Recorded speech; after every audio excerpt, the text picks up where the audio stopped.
Boa noite, queridos. É alegria poder estar com vocês. Temos 2 dias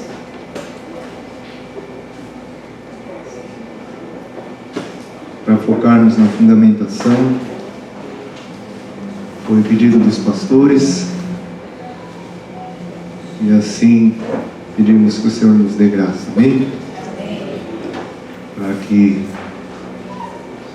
possamos manter o foco nesse assunto. Eu preparei um slide, não sei se dá para projetar,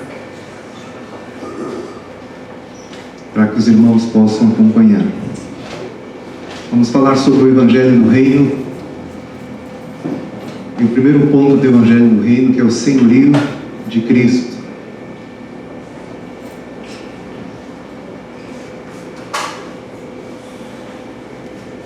Não sei se os irmãos vão conseguir, mas vamos avançar. Tá?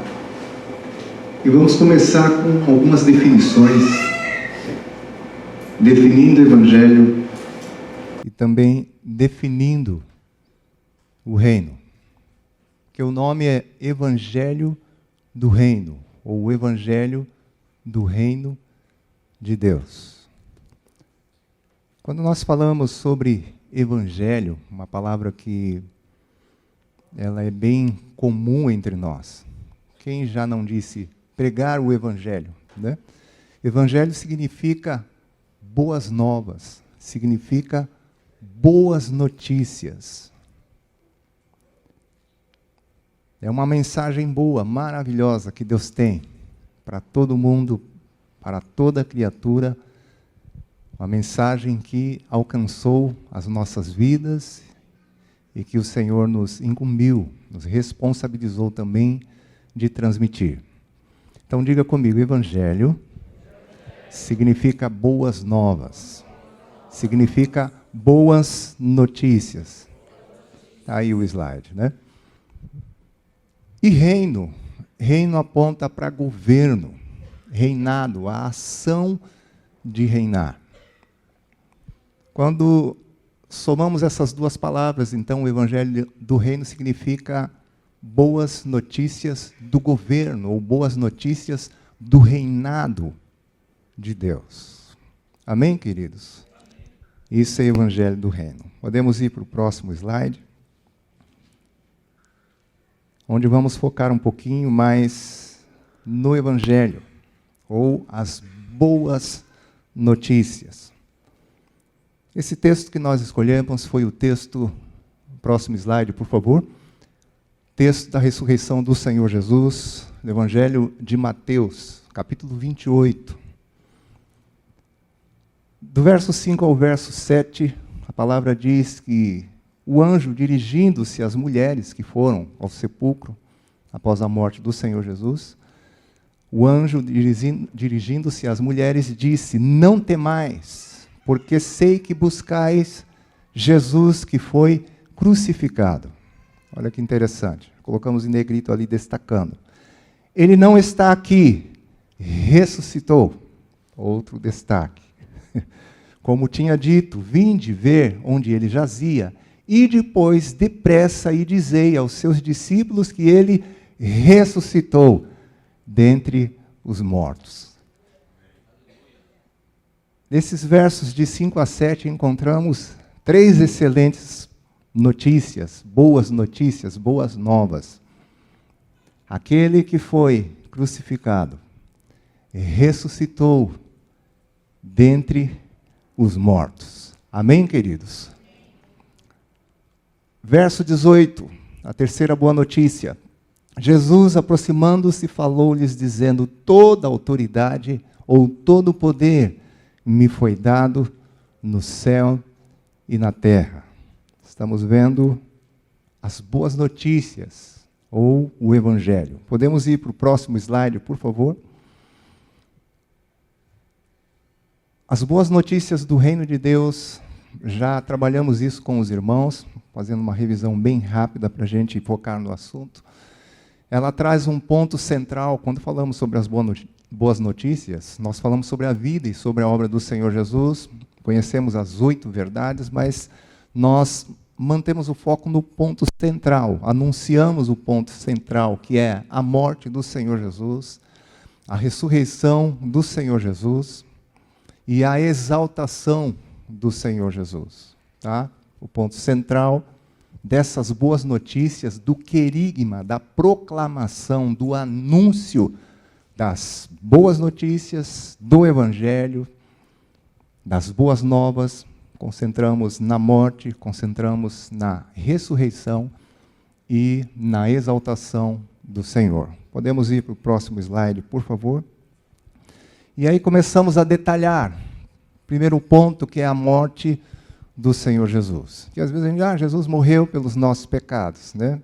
Passamos assim, superficialmente, mas coisas espirituais aconteceram, tremendas, excelentes notícias, muito interessantes para nós e para todo mundo, para todos os seres humanos, coisas que aconteceram quando Jesus morreu na cruz. Com sua morte, em primeiro lugar, Jesus destruiu o diabo.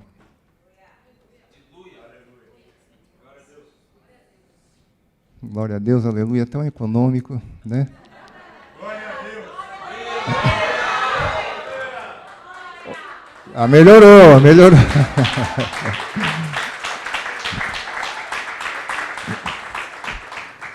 Eu estou brincando com vocês, mas obviamente eu não tenho como entrar na convicção que vocês têm. E depois todo mundo pregar o Evangelho, as boas notícias a toda criatura. Quem crê e for batizado, já adiantando um pouquinho, porque obviamente a nossa reação, a nossa vida será com base naquilo que cremos, na convicção que nós temos. E aí, logo nesse primeiro ponto, ou temos a convicção de que Jesus destruiu o diabo, ou sairemos daqui mais uma vez, como algumas pessoas, com medo do diabo. Porque tem crente que tem medo do diabo. O texto nos diz que, visto que os filhos têm participação comum de carne e sangue, seres humanos, carne e sangue, destes, ele também, Jesus, participou.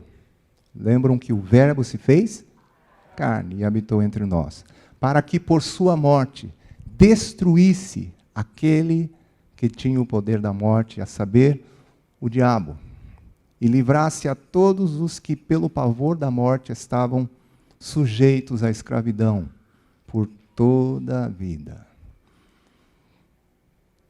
Colossenses 2, do 13 ao 15, diz que ele despojou principados e potestades, triunfando publicamente sobre eles, vencendo o acusador. Jesus destruiu o diabo. Já ministramos sobre isso, então não vamos parar muito, tá? Com sua morte, segundo ponto, Jesus crucificou o nosso velho homem e destruiu o corpo do pecado.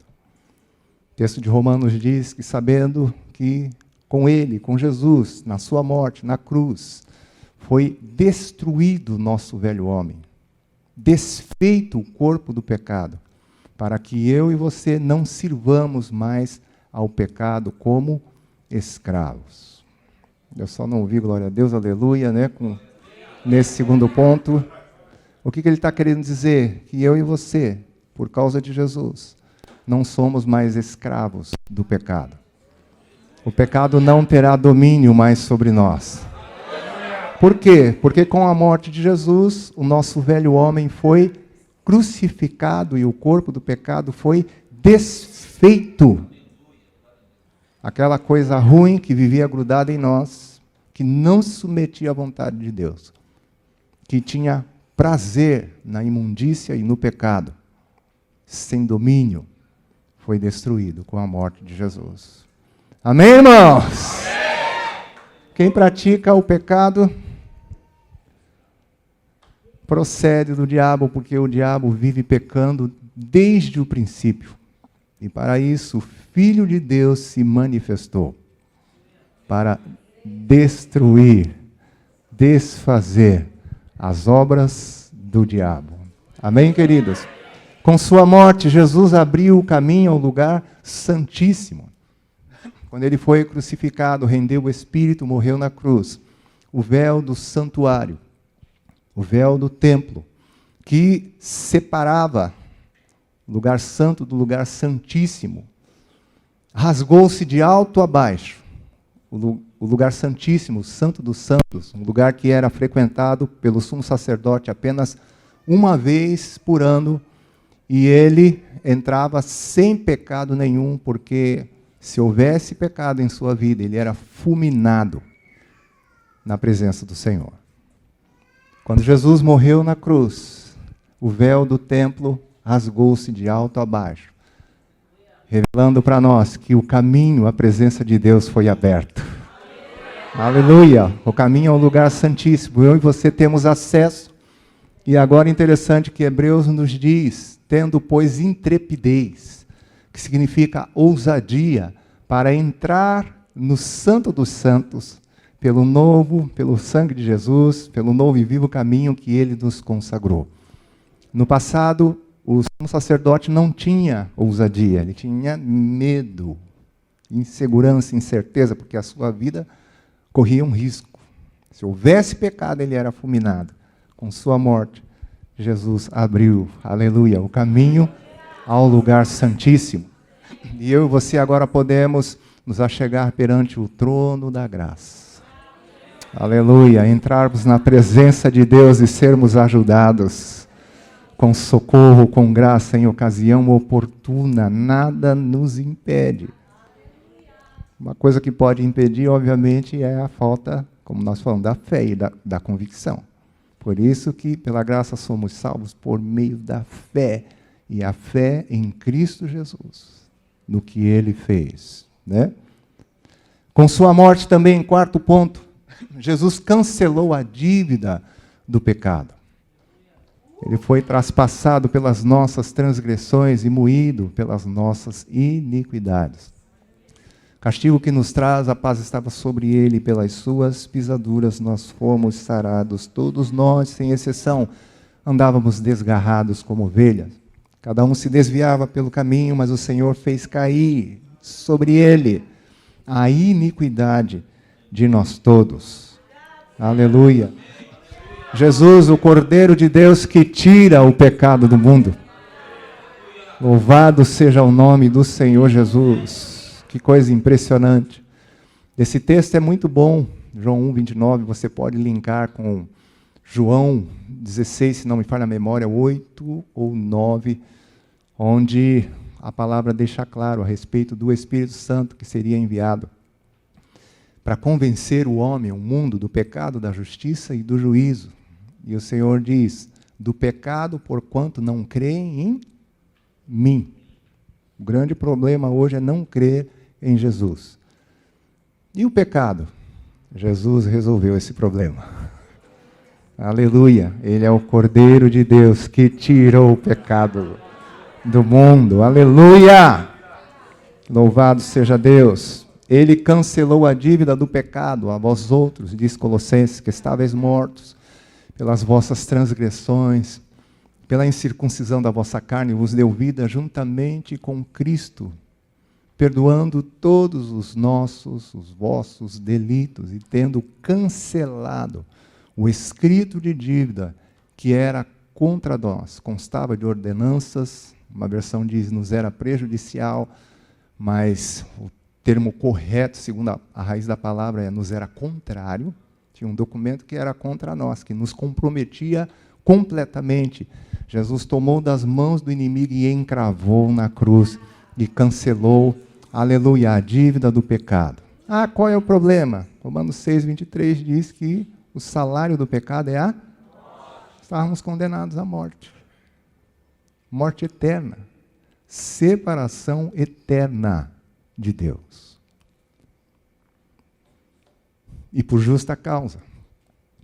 Porque havia um documento bem organizado, com todos os pecados que nós cometemos.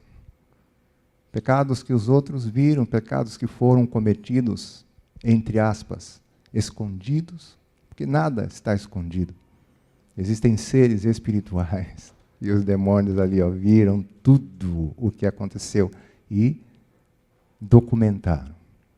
E perante Deus, que é o juiz, exigiam a sentença. O que merece quem vive no pecado? Morte. E Deus é injusto ou é justo? Ele é justo. Ele sempre retribuirá a cada um segundo o que a pessoa merece. Mas por amor, aleluia, Deus amou o mundo de tal maneira que enviou o seu Filho unigênito, João 3,16, para que todo aquele que nele crê não pereça. E na raiz da palavra o significado é perecer no inferno eternamente, mas tenha a vida eterna. Ele cancelou a dívida do pecado.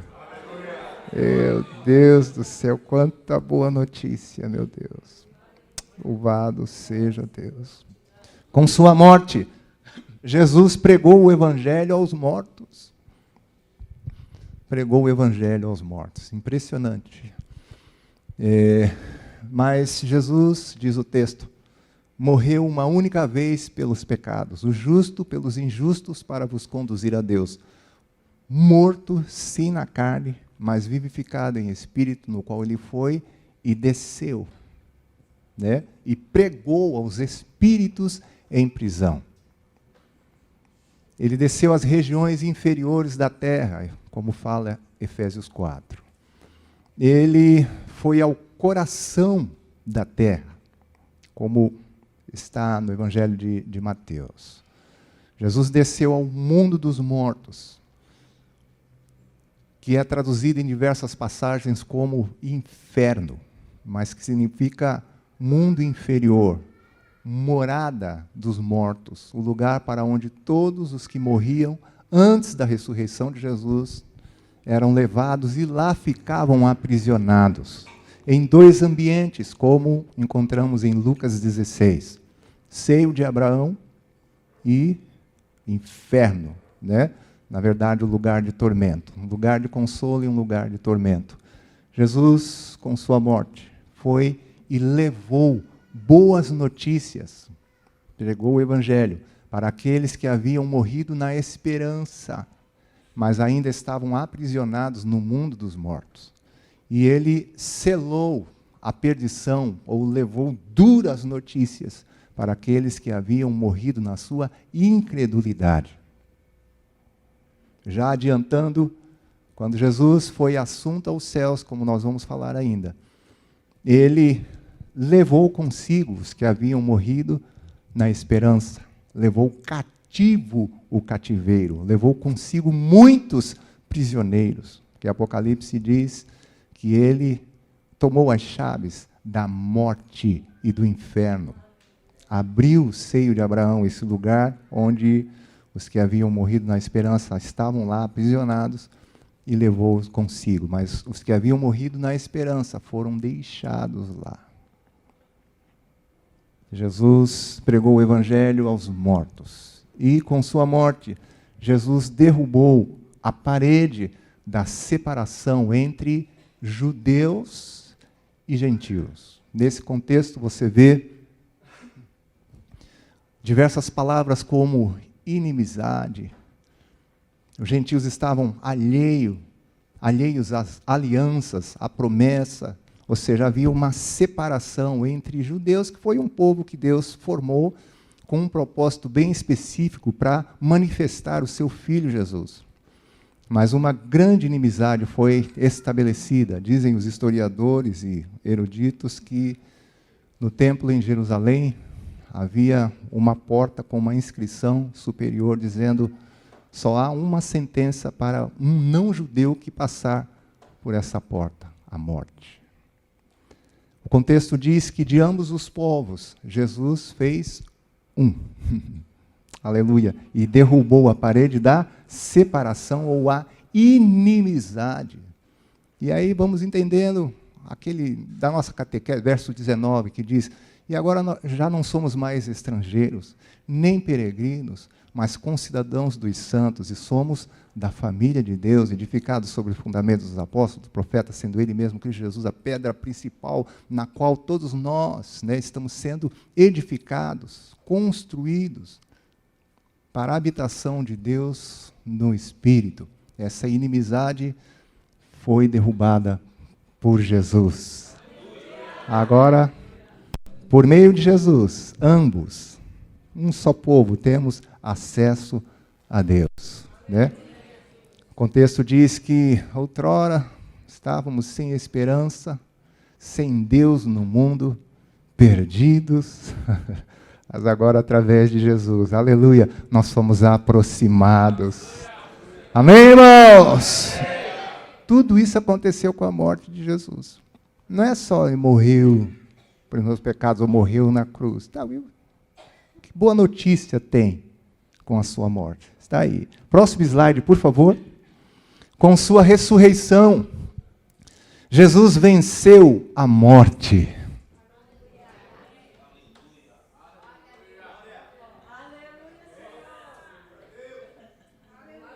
Aleluia!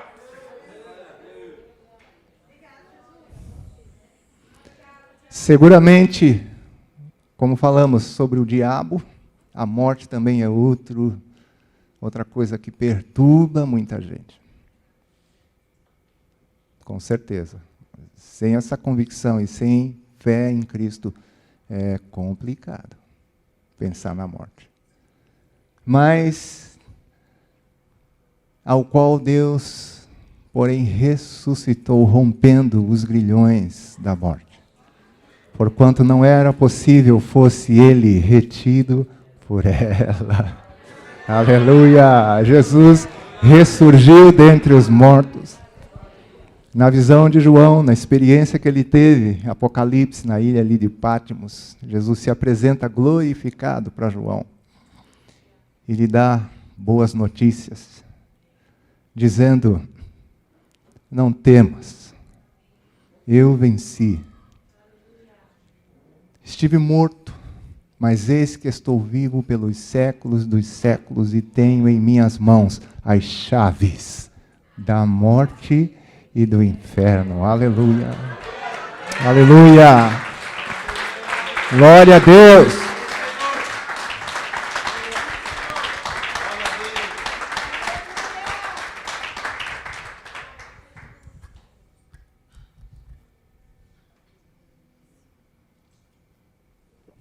Inclusive, esse é um dos textos onde está traduzido inferno e é Hades, é mundo dos mortos. Tenho em minhas mãos as chaves da morte e do mundo dos mortos.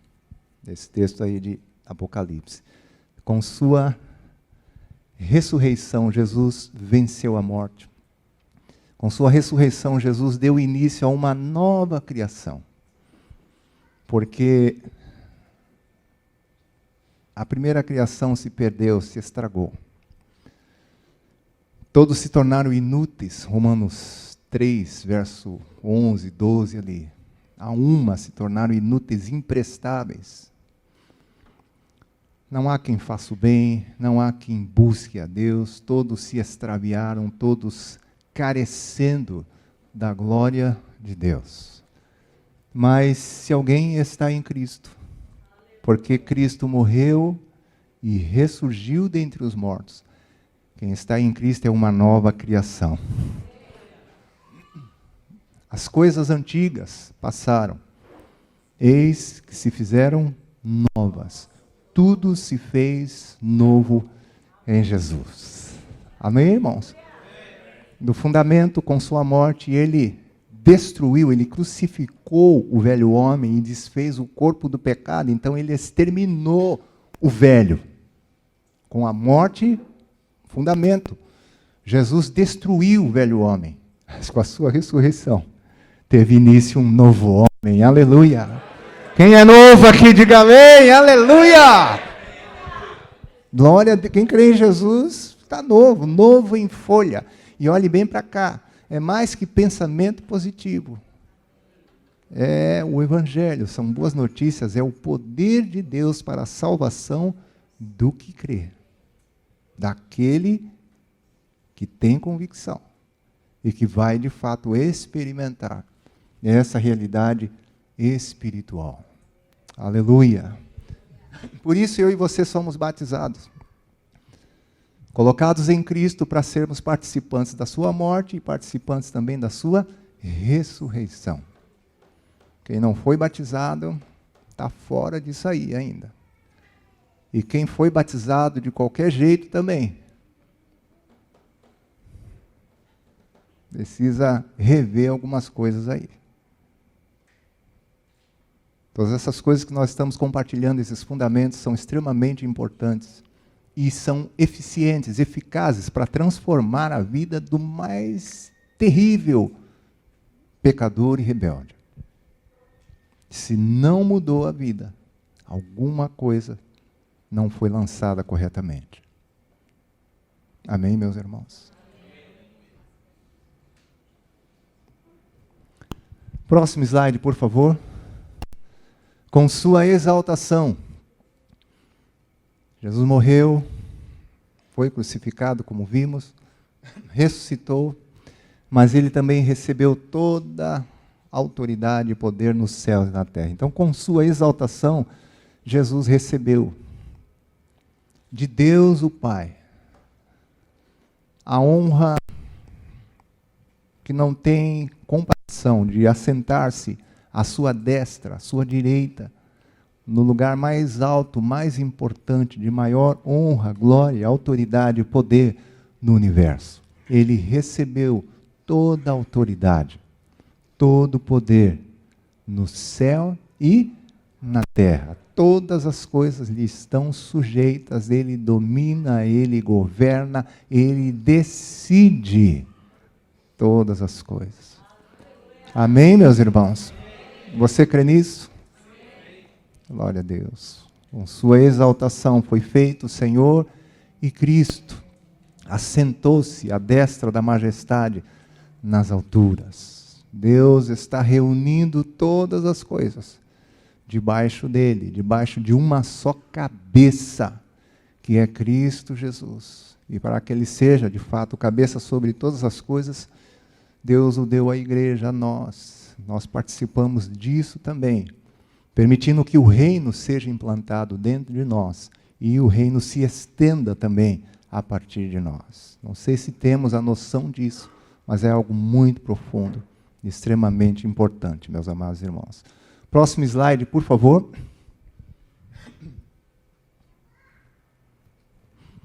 Próximo slide, por favor. Reino. Vimos as boas notícias, ou seja, o Evangelho. Fizemos uma revisãozinha bem rápida aí do Evangelho.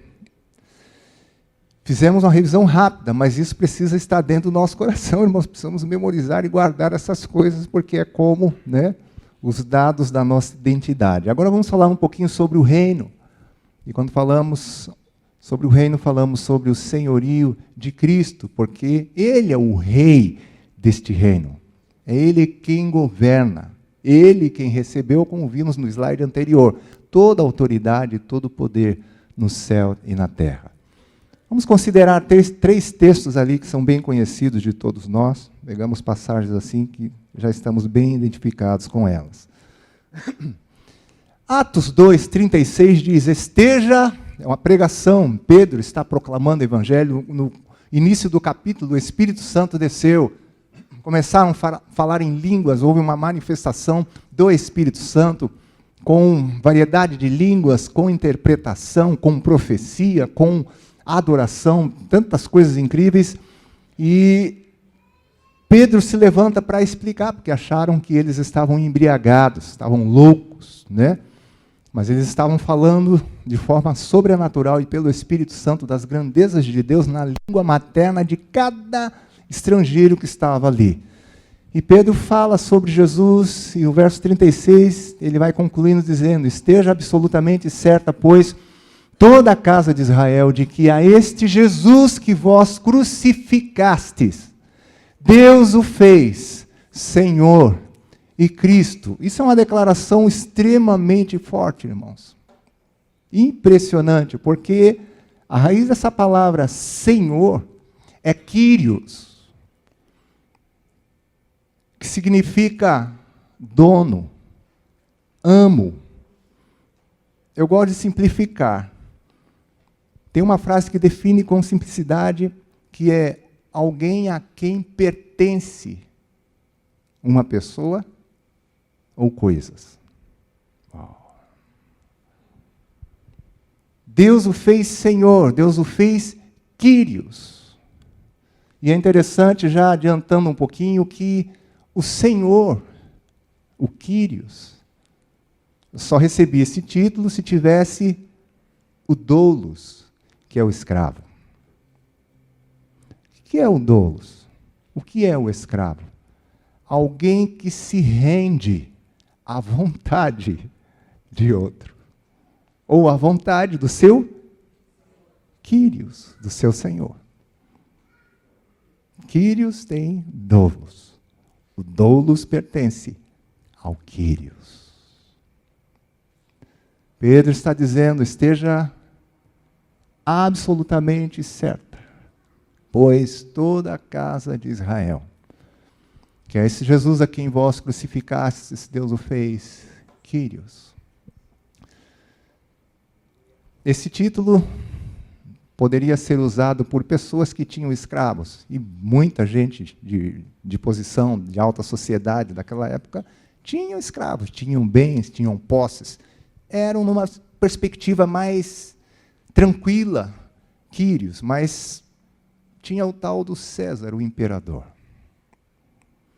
que recebia esse título numa perspectiva agora grande, plena. Ele era o imperador e ele tinha subordinados, ele tinha reis, que geriam jurisdições, localidades, territórios, debaixo do governo de César, que era o Kyrios, ou o dono, senhor, o amo desses reis, e também das terras de todas as pessoas, era quem de fato mandava. Tem um episódio onde Paulo é preso, e eu não lembro se é o rei Agripa, um daqueles reis que interroga Paulo quando Paulo está sendo preso, quando Paulo foi preso, e eles estão demandando entre eles, dois reis conversando a respeito do preso, Paulo, e um deles diz assim, eu vou enviar ele, mas eu não tenho nada que dizer para o soberano a respeito dele. Deus fez Jesus, Kyrios, aquele a quem as vidas pertencem, os bens pertencem, tudo pertence.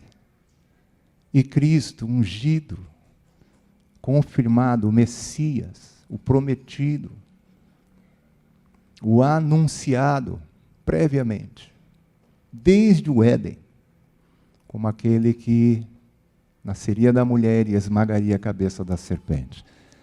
Isso é muito forte. Eu e você precisamos compreender o significado dessa palavra. Ela é mais profunda do que imaginamos. Talvez a sua vida cristã seja uma vida de superfície, de canteiro, que vaga como uma folha sem rumo num mar sobre águas durante muitos anos. Deus fez Jesus, esse que morreu, que ressurgiu dentre os mortos e foi exaltado à mais alta posição, o Kyrios.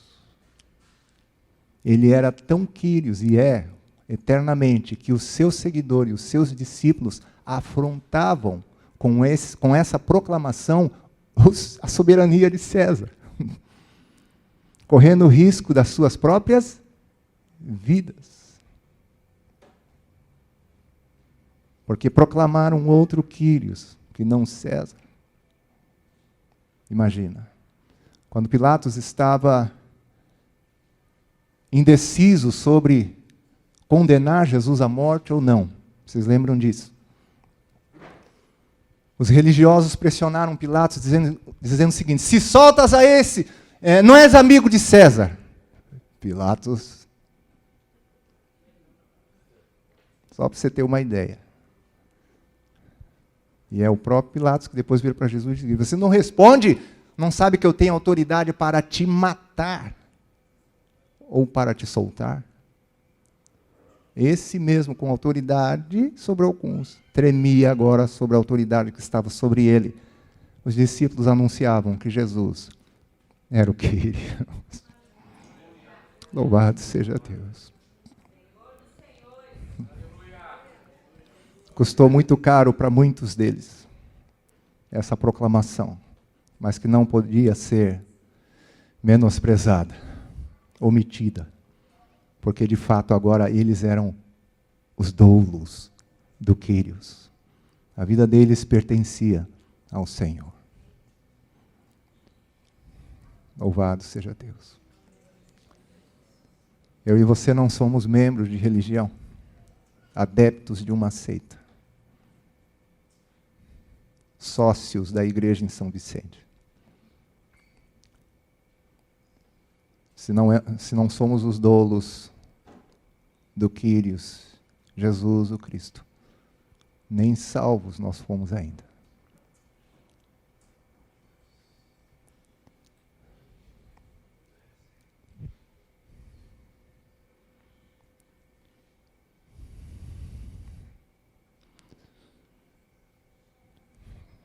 O Senhor diz: eu estou realizando uma obra profunda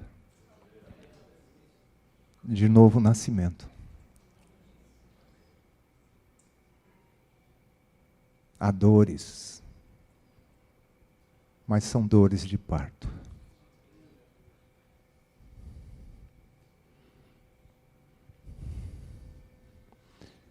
Atos 16, já com essa compreensão, verso 31 do episódio ali do carcereiro. Paulo e Silas são presos, libertam uma jovem possessa de um espírito de adivinhação. São açoitados, injustiçados, aprisionados.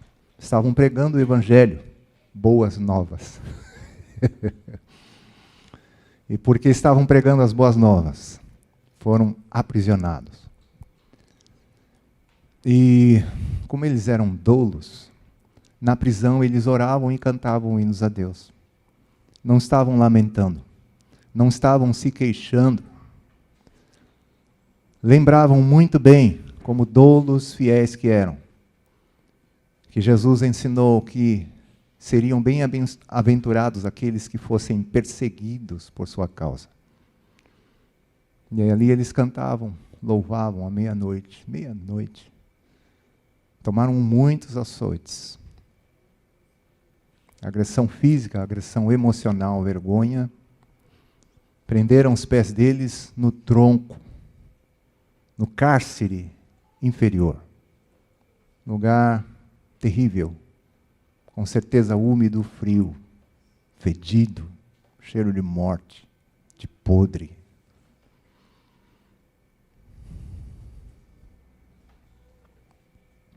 E ali eles cantam.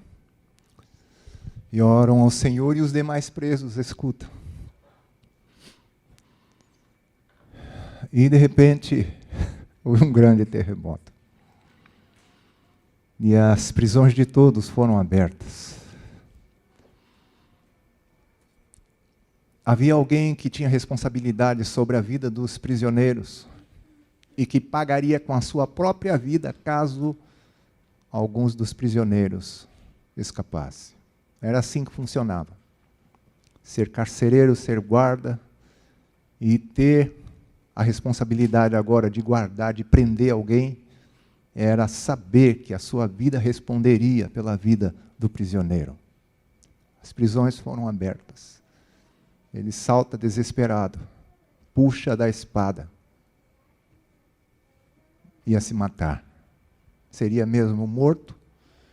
E os romanos tinham aqueles requintes de crueldade, então eu imagino, de repente, o que aconteceria com ele, que ele achou melhor ele mesmo se acabar e se matar. Quando Paulo e Silas gritam dizendo, não te faças mal nenhum, dano algum, aqui estamos nós, todos estamos aqui. Aquilo foi tão forte, a oportunidade que tiveram de fugir. Eles já eram escravos de Cristo. Fugir, não tem como fugir alguém que já é escravo. Também não tem como prender alguém que em Cristo é livre. Aleluia! Eram livres, por isso cantavam e adoravam com os vergões dos açoites em suas costas. E quando tinham oportunidade agora de fugir, ficaram tranquilos, porque eram escravos de Cristo. O Quírios não tinha ordenado que fugissem. Aquilo trouxe um impacto muito grande no coração do carcereiro, que se ajoelha perante eles e diz, o que eu farei para ser salvo? Talvez no pouco tempo de prisão, no contexto diz que os outros presos escutavam quando eles cantavam louvores e oravam, com certeza o carcereiro começou a perceber que aqueles prisioneiros eram diferentes. Todos perceberam. Os demais presos escutavam, os caras são diferentes. Foram açoitados, estão aprisionados, estão cantando. Pensa na unção naquele cárcere.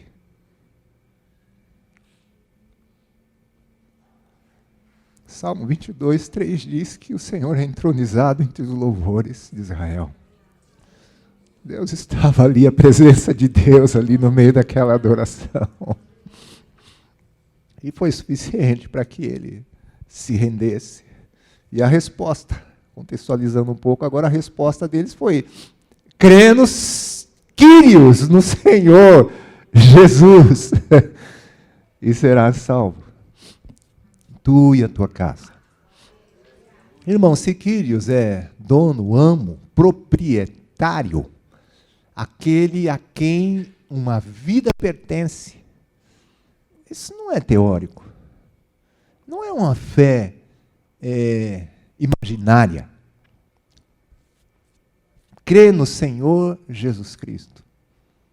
Todo bom Quírios exercia o seu papel, o seu direito e autoridade de Quírios, sem precisar pedir favor para os doulos, para os escravos. Era o Quírios. O escravo pertencia a ele. E eles respondem, crê no Senhor Jesus, no Quírios. A fé no Quírios, a fé no Senhor Jesus implica,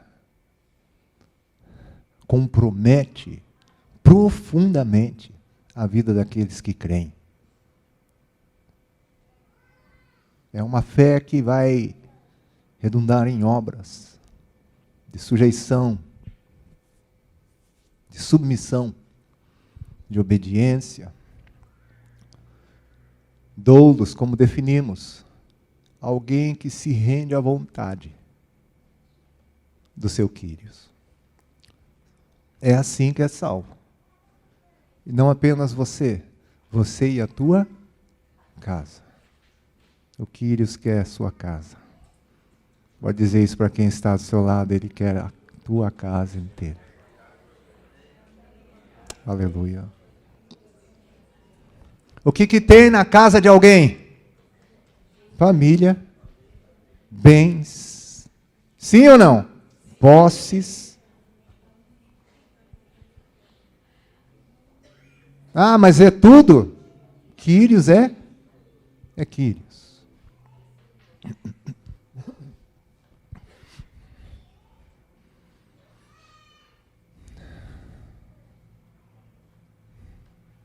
E não pense alguém aqui que nós estamos falando isso por sermos pastores e termos interesse. Não somos nós os Quírios. Ontem, os jovens estavam orando aqui na vigília. E a minha filhinha, não é tão inha, né? Já é uma moça, me enviou uma mensagem. Pai, fulano precisa de carona. eu enchi meu coração de alegria. Quase 1h. Eu durmo cedo, quando posso. Mas enchi meu coração de alegria, porque o meu carro é do Quírios. O meu sono é do Quírios. O meu serviço é do Quírios. Sem murmurar, sem reclamar, fui com muita alegria, porque eu vivo para servir ao Quírios. A gasolina que está no meu carro está cara? É do Quírios. Pertence a Ele. Você está entendendo um pouquinho? Só uma coisa boba aqui para a gente entender um pouco o que significa. Romanos 10, 9 e 10. Se com tua boca confessares a Jesus como? Fala a raiz da palavra. Quírios. Ah, Senhor do céu! E em teu coração creres que Deus o ressuscitou dentre os mortos. Você consegue ver o Evangelho? Deus o ressuscitou dentre os mortos. E o reino, Quírios, Evangelho do reino. Serás salvo, se com tua boca confessares a Jesus como Senhor, e em teu coração creres que Deus o ressuscitou dentre os mortos, serás salvo. Porque com o coração se crê para a justiça. Ah, Ele morreu por mim, Ele ressurgiu, foi exaltado, consumou a sua obra, isso me justifica, mas a minha boca me compromete. E é com a declaração dela, consciente, inteligente, clara, que eu sou salvo. Com a boca eu faço confissão para salvação. Amém, irmão? Com tua boca confessares a Jesus, não é como Salvador. O Salvador é consequência dele ser Senhor. Ninguém é salvo se ele não for o Quírios. Se ilude quem pensa que é salvo, não tendo ele como Quírios, como Senhor. O Senhor nos guarde de sermos iludidos, enganados. Se com tua boca confessares a Jesus como Senhor, e em teu coração creres que Deus o ressuscitou dentre os mortos, reino e boas notícias, serás salvo. Amém, meus irmãos? Louvado seja Deus. O texto é fortíssimo. Lembrei Lucas 2, verso 10, se não me falha a memória, 10 e 11. O anúncio do anjo aos pastores, João Batista nascendo, agora nascimento de Jesus, e ele vem, eis que vos trago, o anjo anunciando, levando boas novas. As boas novas do anjo, Lucas 2, 10, se não me falha a memória, 11. Eis que vos trago boas novas, de grande alegria, que é para todo o povo. É que na cidade de Davi nasceu o Salvador, que é Cristo, o Quírios, o Senhor. Esse é o Salvador. Ah, Senhor. Louvado seja Deus. Espírito Santo, abre nossos olhos. Realiza essa obra em nós, Senhor. Nos ajuda, Pai. Promove esse nascimento. Consuma esse parto espiritual. Em nome de Jesus. Próximo slide, por favor.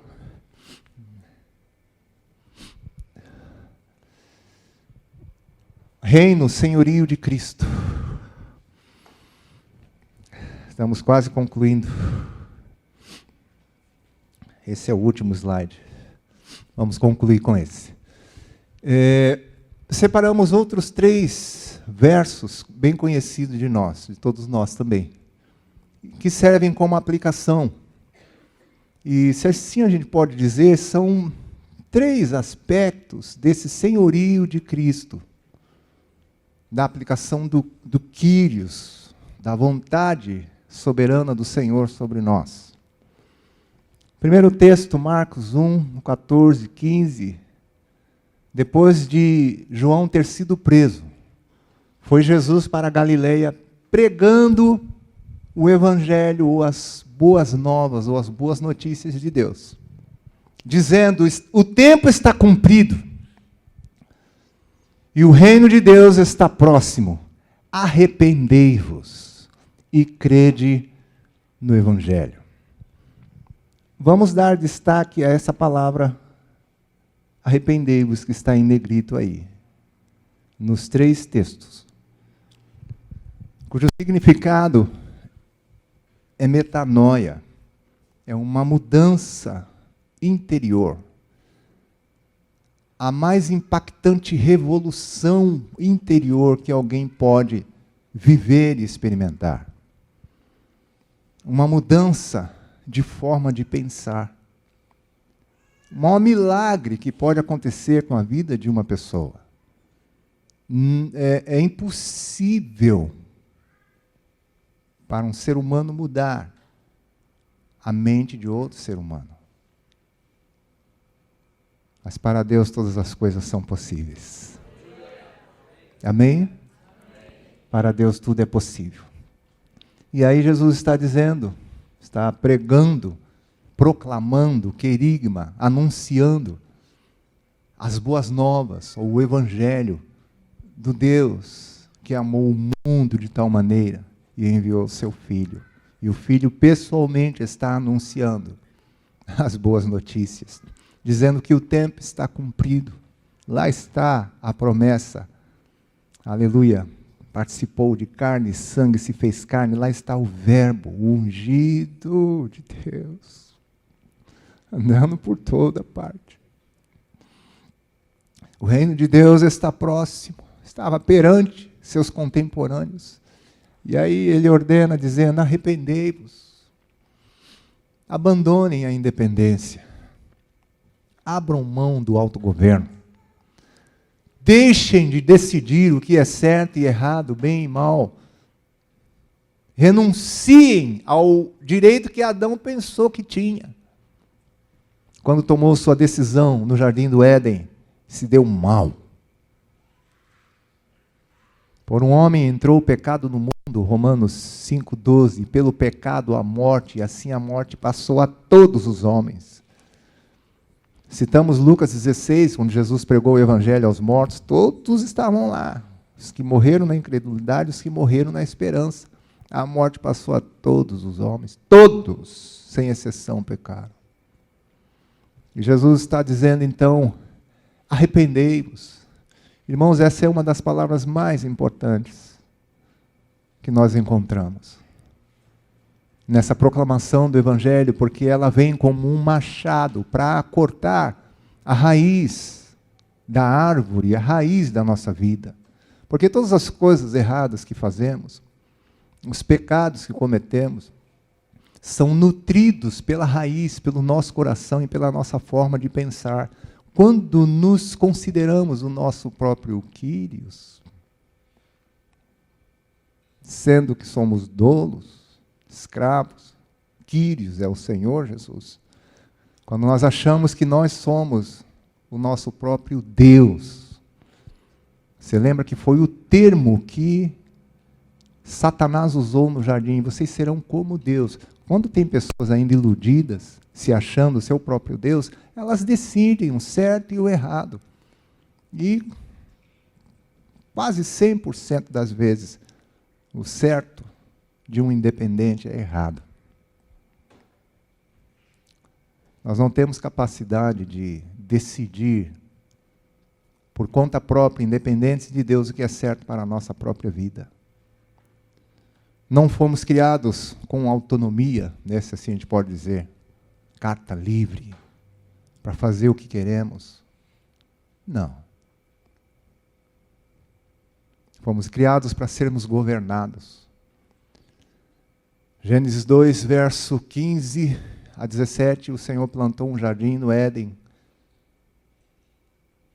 Dos lados do Oriente, colocou nele o homem que havia formado para o cultivar e guardar, e lhe deu esta ordem. É Deus. Jesus está trazendo novamente, anunciando as boas notícias do mesmo Deus que deu uma ordem que não foi obedecida no jardim. De toda árvore do jardim você pode comer livremente, mas da árvore da ciência, ou do conhecimento do bem e do mal, do certo e errado, dela não comerás, porque no dia em que dela comeres, no dia que você decidir o que é certo e errado para a sua própria vida, independente de mim, Deus falando, certamente morrerás. Quando Jesus vem anunciando essas boas notícias do nosso Deus, do nosso Pai, Ele ordena: arrependei-vos, abandonem a independência e creiam no Evangelho. Acreditem nas boas notícias. Acreditem na morte, na ressurreição, na exaltação, na conquista, na vitória, no triunfo de Jesus, no triunfo do leão, aleluia. Creiam no Evangelho, acreditem, a morte foi vencida, o diabo foi destruído, o velho homem foi desfeito, o corpo do pecado desfeito, a parede da inimizade foi rompida, um caminho foi aberto e traçado que dá acesso ao trono da graça. Não há mais separação e bloqueio. Podemos chegar à presença de Deus. Aleluia! Arrependei-vos. Deixem de governar a própria vida e creiam no Evangelho. Abandonem a independência. Muda a forma de pensar.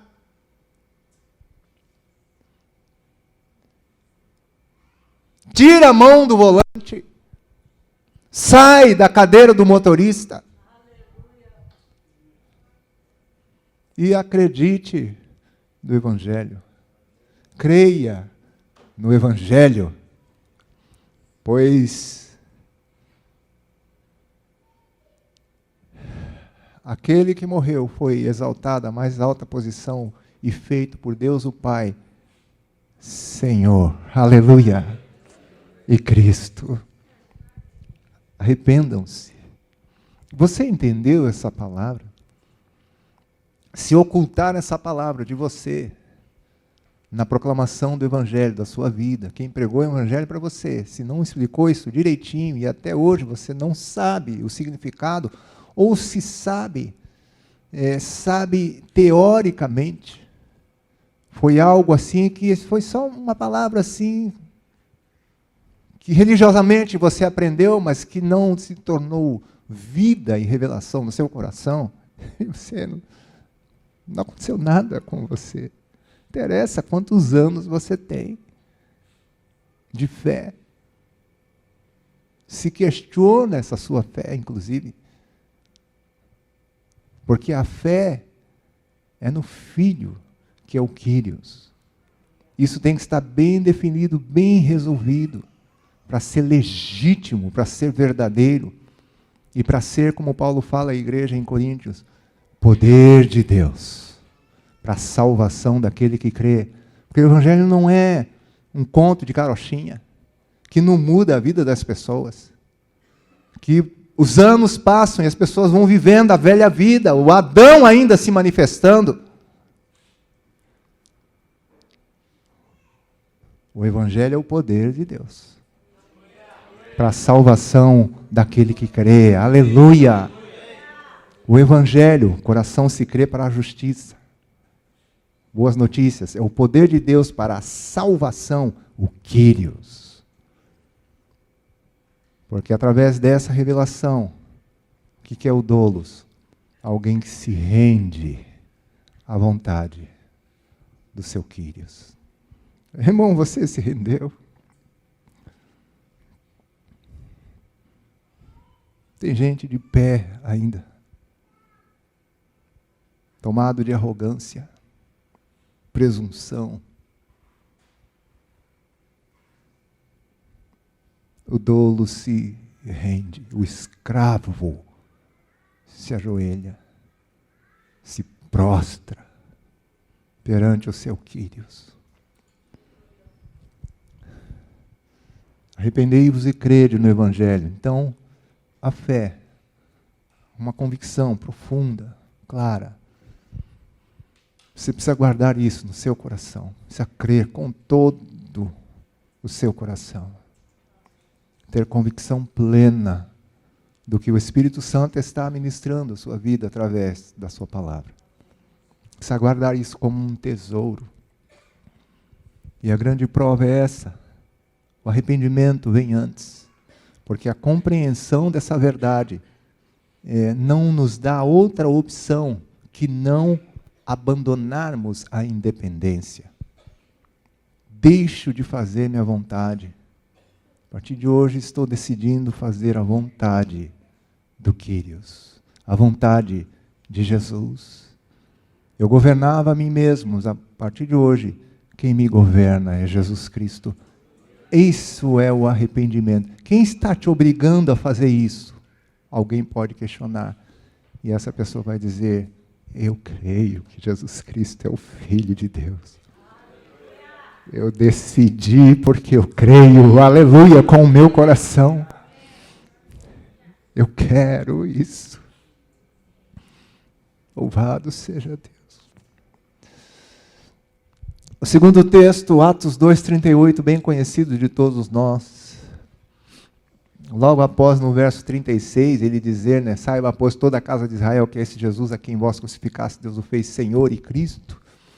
O verso 37 diz que eles então compungiu-se-lhes o coração, picotado, foi tocado o coração daquelas pessoas e perguntaram a Pedro e aos demais apóstolos, que faremos? E a resposta foi, respondeu-lhes Pedro, arrependei-vos, e cada um de vós seja batizado em nome de Jesus Cristo para a remissão dos vossos pecados, e recebereis o dom do Espírito Santo.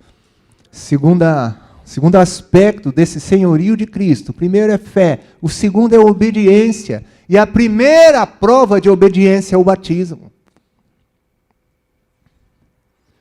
Quem ouve as boas notícias, o Evangelho,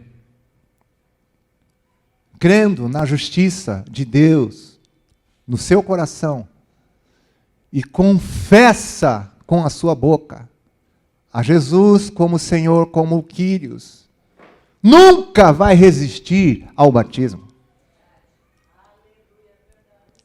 Não vai questionar, não vai adiar, não vai transferir, não vai usar aquelas desculpas, como eu já ouvi nesses anos, cooperando com o Senhor. Eu não estou preparado. Isso é sério. Tem uma pessoa que falava até comigo assim, olha, isso é sério, Falava, é muito sério mesmo. Ou você acha que Deus vai te tirar do inferno assim, não é sério? Libertar do império das trevas, não é sério? O batismo é o meio. Primeira prova de obediência.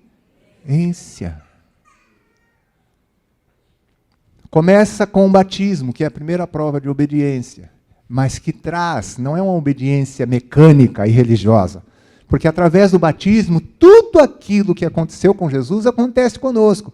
Jesus morreu para cancelar a dívida do pecado?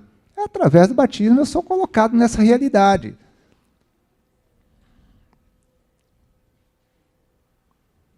Destruiu o velho homem, o corpo do pecado desfeito? Através do batismo eu sou colocado nessa realidade. Senão o velho fica encarcado em mim ainda. Encarnado, encardido, aquele velho terrível, homem velho, fedido, aquela carne de sétima, não é nem de terceira. Sétimo dia apodrecendo já. Amém, irmãos? Arrependei-vos e... Primeiro verso lá em cima. Arrependei-vos e crede. Segundo, arrependei-vos e cada um de vós seja...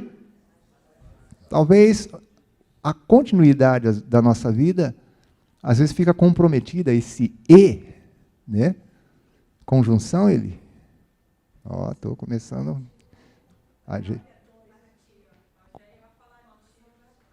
Aditiva, conjunção aditiva, que soma as duas partes. Então, talvez o grande problema dessa continuidade é o arrependimento. Por que não tem progresso? Cadê o E da nossa vida? Está no arrependimento. Quando ele vier, vai ter uma continuidade. A adição. A continuidade. Então,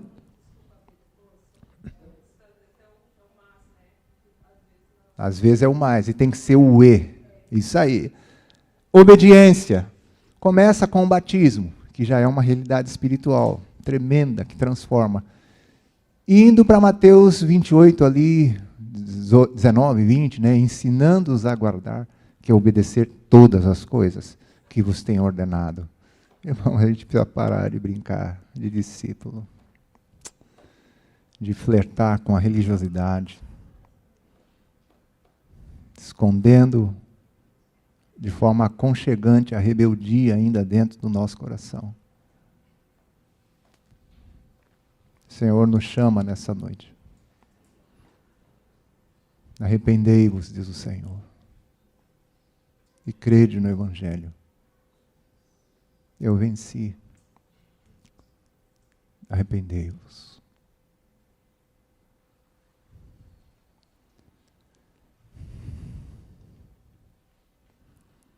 E por último, arrependei-vos, pois convertei-vos, para serem cancelados os vossos pecados. E na continuidade ele diz, para que da presença do Senhor, né, venham tempos de refrigério. Esse texto, nesses últimos anos, Deus tem me levado assim, carinhosamente para Ele, porque essa palavra convertei-vos é uma palavra muito interessante. Ela significa volver, voltar, mudar, retornar para o lugar de onde se saiu. Se todos pecaram, carecem da glória de Deus, foram afastados de Deus, se distanciaram de Deus. A conversão nos leva para Deus novamente. Por isso associamos a palavra consagração, que é uma vida dedicada. Porque a salvação, ela implica na consagração. Como se considerar salvo alguém que não vive uma vida dedicada a Deus? Tem pessoas que o contato que ele tem com Deus são nos encontros. Eles não têm vida com Deus.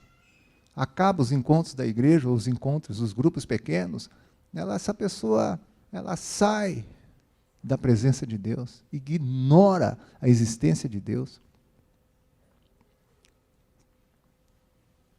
Sendo que o Quírios nos diz em sua palavra, abandonem a independência e se aproximem de mim. Voltem para mim. Se dediquem a mim.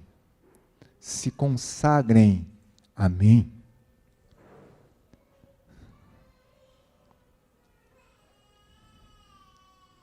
Como falamos, o homem não foi criado para autonomia, para independência. O homem depende de Deus, precisa de Deus, precisa se aproximar, precisa de amizade, de comunhão, de intimidade com Deus. Eu não sou super-homem, sou igual ou pior a qualquer um de vocês que aqui está. E você também, não é melhor do que eu, do que ninguém que está aqui. Nós somos todos iguais, estamos nivelados como seres humanos que dependem de Deus. E que se não recorrermos àquele que soprou o fôlego de vida em nós, a gente está perdido. A gente faz as mesmas bobagens, os mesmos pecados, as mesmas atrocidades de qualquer pessoa que anda longe de Deus. Porque as coisas ruins que qualquer ser humano pratica, a explicação é que eles estão longe, separados, desconectados de Deus.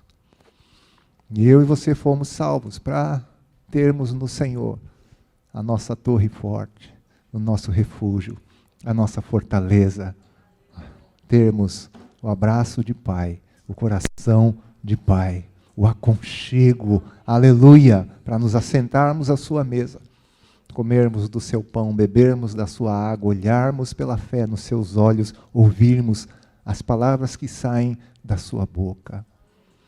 Nós precisamos. Jesus disse, as minhas ovelhas ouvem a minha voz, elas me seguem. Não perecerão, ninguém as arrebatará das minhas mãos. Minhas ovelhas, eu as conheço, elas me seguem.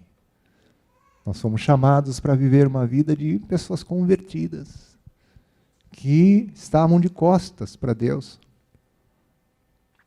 e que, pelo arrependimento, o abandono da independência, chega, não governo mais a minha vida, Jesus é o meu Quírios, eu volto para Ele. Para cumprir o que diz Hebreus 12, olhando firmemente para o autor e consumador da fé, Jesus, considerando atentamente aquele que suportou tamanha oposição dos pecadores contra si mesmo. Eu e você, aleluia, nos arrependemos, meus amados irmãos, para crermos no Evangelho. Você crê nas boas notícias? São maravilhosas ou não são? São incríveis notícias. Arrependemos, nos arrependemos, abandonamos a independência para obedecer a Deus. Não é para questionar. Quírios, nossa vida pertence a Ele, está nas mãos dEle. Ele é nosso dono, amo, Senhor. Máxima autoridade da nossa vida, obedecê-lo. Desde o batismo, começou nossa história. E engraçado, né? A primeira prova de obediência é a recompensa que Ele nos dá. Porque pelo batismo somos colocados em Cristo, sepultados, ressuscitamos com Ele, né? Nos assentamos nele nas regiões celestiais, morremos, ressuscitamos com Cristo, então já tem recompensa na primeira obediência. É onde, Colossenses 1,13, ele nos transporta do império das trevas para o reino, aleluia, do Filho do seu amor. Amém, queridos? E arrependei-vos, abandonem a dependência, a independência, e convertei-vos, se consagrem. E aí eu quero concluir aqui que essa consagração, né? Essa conversão, ou melhor, ela tem 3 aspectos que não deu tempo da gente colocar. Já ia sair, deixa eu ficar... Perdão, Isaías. Vocês estão disciplinando o velho aqui, né? Eu vou obedecer, vamos lá. Tem 3 aspectos. Esse convertei-vos, consagração, dedicação a Deus. Amém? O Quírios ordena. Ou você acha que ele fez tudo o que fez, né? Morreu, ressuscitou, exaltado, Senhor, Cristo, para nada? Eu e você precisamos nos dedicar a Ele. Ele veio buscar e salvar o perdido. Primeiro aspecto, consagração de vida. Falamos domingo passado, oração. É um recurso de consagração. Segundo aspecto dessa consagração, esse terceiro ponto, testemunho. Pois o Quírios diz, vão por todo mundo e preguem o Evangelho. É uma ordem que ele está dando. Irmão, você não prega o Evangelho? Nunca pregou? Nunca testemunhou? Está em desobediência. Sim. O Quírios ordena. E a gente não faz. Qual é a justificativa? Eu não dá testemunho? Ai, não tenho poder. Atos 1,8. Recebereis, disse o Quírios, poder ao descer sobre vós o Espírito Santo e ser-me-eis testemunhas. É para testemunhar. Pode dizer para quem está do seu lado, é para testemunhar. A conversão implica nisso. Consagração. Segundo, testemunho. Terceiro, eu falo com temor, com muita... Vou usar a palavra certa aqui. Muito respeito e consideração pelos irmãos. Mas como um aperto de um vô. Discipulado. Você não discipula. Discipulava, não discipula mais. A igreja de São Vicente não faz mais discípulo. Se foi gerada com isso. Eu sou fruto disso há 31 anos.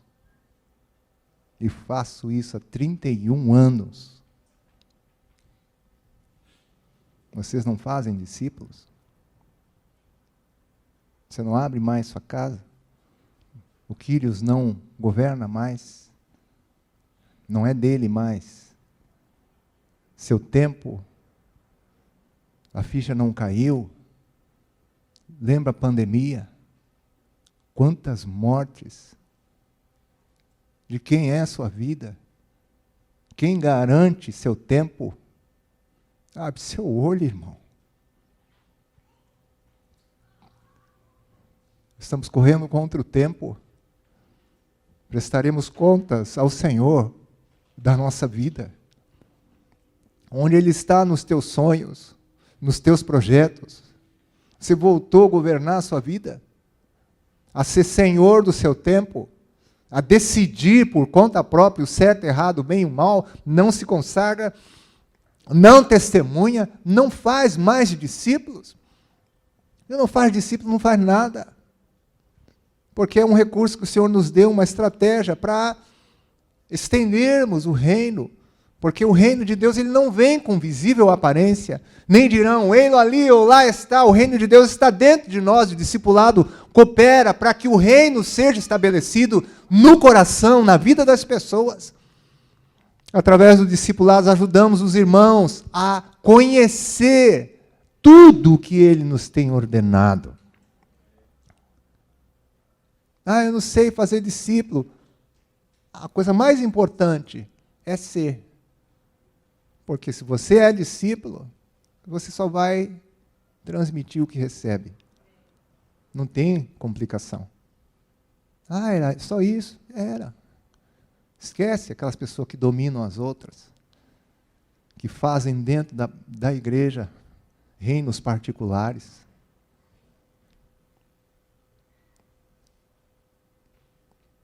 Somos cooperadores do Quírios. Vamos prestar contas a Ele. Estamos sujeitos às autoridades. Tem pastores aqui. Não são meninos. São pessoas, homens de Deus, levantados pelo Senhor. São carne, são. Deus levanta homens para cuidar de outros homens. Quando Moisés orou ao Senhor perto da sua morte, ele orou dizendo, Senhor Deus, do espírito de toda a carne, levante um homem sobre a congregação do Senhor. Obedeça a seus pastores. Honre esses homens. Não vai na conversa de gente que ainda está na independência, que ainda não se arrependeu. Faça um retrospecto da sua vida. Veja quanto tempo algumas pessoas já perderam, que poderiam estar servindo, testemunhando, formando discípulos, estendendo o reino, cooperando com outras pessoas. Dou essa advertência amorosa para os meus irmãos, porque não posso negar a nossa raiz aqui. Interessa. Vocês já perceberam que eu nem comento certas coisas? Eu estou olhando para o alvo, irmãos. Não é os deslizes que me movem. Tem um alvo claro. Não estou perdendo tempo com... E quem tem convicção desse alvo, não fica. Tem um alvo claro. Jesus Cristo é o Senhor da nossa vida, amém? Para concluir, terminamos. Já até guardei o celular. Eu fiquei impressionado que Jesus, ele se fez doulos. E o Pai o fez Quírios. Porque o contexto de Filipenses 2, e que Paulo, prudente arquiteto, aquele sabia edificar a igreja. A partir do verso 5 ele diz, tende em vós o mesmo sentimento, a mesma forma de pensar que Cristo Jesus também teve. Pois ele, sendo Deus, Não julgou como usurpação ser igual a Deus, antes a si mesmo se esvaziou, assumindo a forma de dolo. Irmão, fazendo-se em semelhança de homem, aquele cuja vida pertence a outro. Ele se fez servo, assumiu a forma de servo, doulos, tornando-se em semelhança de homens. E reconhecido em figura humana, a si mesmo se humilhou, tornando-se obediente até as últimas consequências, morte e morte de cruz. Pelo que Deus o exaltou sobremaneira, e lhe deu um nome que está acima de todo nome, para que ao nome de Jesus se dobre todo joelho nos céus, na terra, debaixo da terra, no mundo dos mortos, e toda língua confesse que Jesus Cristo é o Kyrios, aleluia, é o Senhor, para a glória de Deus Pai. Está escrito, aleluia. Glória a Deus. Ele experimentou as duas perspectivas voluntariamente. Dani profeticamente falou no início desse encontro. Você prestou atenção? Todo aquele que a si mesmo se humilha será exaltado. E aquele que a si mesmo se exalta será humilhado. Paizinho, nós oramos nessa noite, agradecidos por essa noite, por esse tempo. Fica tudo nas mãos do Espírito Santo, que é a pessoa que o Senhor enviou para nos ensinar todas as coisas, para nos guiar a toda a verdade. Repreendemos as aves que roubam a semente que porventura tenha caído na beira do caminho. Faz um milagre em nós, Senhor, para que ela seja bem acolhida nos nossos corações e produza os devidos frutos para a glória do Senhor Jesus Cristo. Ajuda-nos a sonhar com essas coisas, pelo Espírito Santo a viver essas coisas, Pai. Testemunhar essas coisas, crermos nestas coisas e formarmos novos seguidores, Senhor. Porque é a ordem do Kyrios. Pregai o Evangelho, disse o Senhor. Fazei discípulos, disse o Kyrios, aquele que é o dono da nossa vida. Aleluia. Com a boca confessamos Jesus Cristo como Senhor. Levante as suas mãos nessa noite e comece a confessar isso nesta noite. Aleluia. Confessa que você crê. Confessa que você vai obedecer. Confessa que você vai consagrar sua vida, testemunhar, que você vai fazer discípulos. Começa um novo tempo, diz o Senhor, na minha amada igreja. Aleluia. Estou corrigindo os fundamentos, diz o Senhor. Estou corrigindo, estou cavando profunda vala, diz o Senhor, para lançar um fundamento profundo, mas inabalável, sobre a tua vida. Chega um novo tempo, diz o Senhor. Um tempo novo, um tempo novo, um tempo novo. Recebe em nome do Senhor Jesus. Eu me assento como Senhor no trono do teu coração. E começa um tempo novo na tua vida. É chegada um novo tempo, diz o Senhor. Todas as coisas são novas a partir de agora.